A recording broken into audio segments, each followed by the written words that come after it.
நடந்து கொள்ளும் நிகழ்ச்சியெல்லாம் கான்ட்ரவர்சியா பேசுறதும், தமிழ்நாடு கவர்மெண்டோட மோதல் போக்கையே கொண்டு போறதும், திருவள்ளுவருக்கு காய் சாயம் பூசுறதையும், ஆளுநரா இந்த அரசியல் பகிர்ந்தவர் இப்படி நடந்துக்கிறாரு.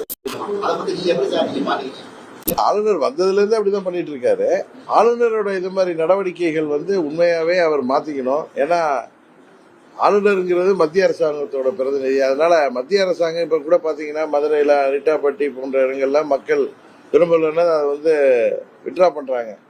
இது போன்று தமிழ்நாட்டில் மக்களுக்கு தேவையான திட்டங்களை கொடுக்குறப்ப இது மாதிரி கவர்னர் இது போன்ற செயல்பாடு அது அவர்களுக்கு அவப்பெயரை தான் உருவாக்குது. அதனால கவர்னர் செயல்பாட்டை அவர்கள் இது போன்ற தேவையில்லாத அரசியல்வாதி மாதிரி செயல்பாட மத்திய அரசு அவருக்கு அறிவுரை வழங்கும்.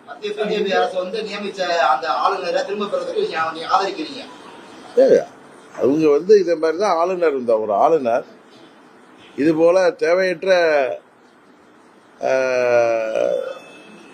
சர்ச்சைக்குரிய கருத்துக்களை சொல்வதை மத்திய அரசு தடுக்க வேண்டும்.